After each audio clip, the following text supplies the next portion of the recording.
this is Randall with KravMagaTraining.com. With this video, I'm going to discuss the straight punch with the rear hand, or what's also commonly referred to as the cross. And in particular, I want to discuss the pivot, because I found with beginners, this is the part where they're the least consistent about doing properly.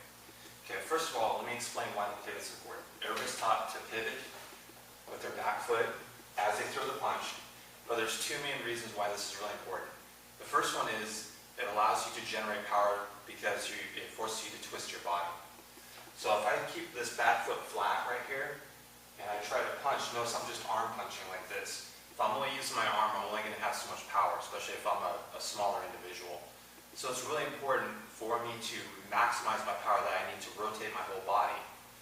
Twist my hips, twist my shoulder. And what allows me to do that is this back foot here. Pivot. Another reason why the pivot is very important is it allows you to maximize your reach. So once again, if I keep this foot flat back here and I throw my rear straight punch here, you notice I can't even reach the target. I'm almost like a foot away. As soon as I get up on the ball of my foot, get up on my toes, and pivot, notice not only can I hit the target, but I can actually get through it. So those are the two reasons why the pivot is very important, because it allows you, like I just said, to maximize your power, maximize your reach. However, even if students, beginner students, are aware of this, sometimes they're not very consistent with it, or they don't necessarily do it correctly. I'm going to give you a few examples, and here are some things that you might want to avoid. Okay, the first one that's pretty common is just not pivoting at all. Yeah, they're twisting their hip like this, but notice how my back foot's staying pretty flat. You want to get that heel up off the ground, and think about you're putting out a cigarette. So if I just smoke a cigarette, threw it down on the ground like an asshole instead of throwing it in the trash like I'm supposed to, and if I want to put it out, I need to turn on it. I need to pivot. So make sure that that heel comes off the ground. If your heel's not coming off the ground, it means that you're being flat-footed. So that's the biggest mistake. Now, sometimes students, they also, especially if the target's too far away, the back foot tends to come off the ground.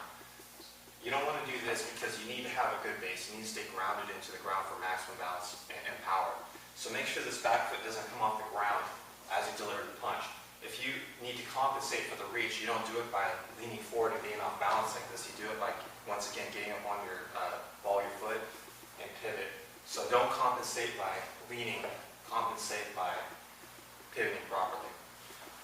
Another small detail that beginners, even I've seen even intermediate level students tend to do is they do pivot, but they don't necessarily pivot with the correct part of their foot.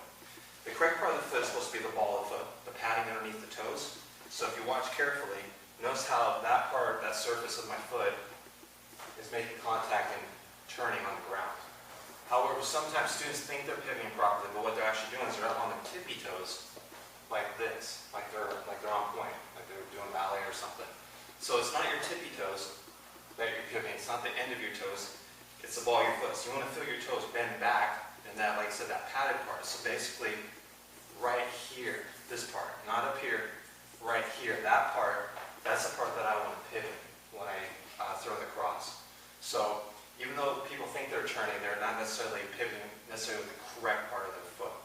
So in my opinion, those are the three things that I found the most common mistakes. Like I said, everybody's taught properly how to deliver this punch, but they're not necessarily consistent about it. So remember, it's important not only to maximize reach and power, but also make sure that you're doing it correctly. Make sure the heel comes off the ground. Make sure that you don't bring it off the ground. And make sure that when you do pivot, it's not your tippy toes, it's the actual ball of foot underneath the toes. So here's some minor details, but they're actually very important to maximize the ability of your straight punch with your rear hand.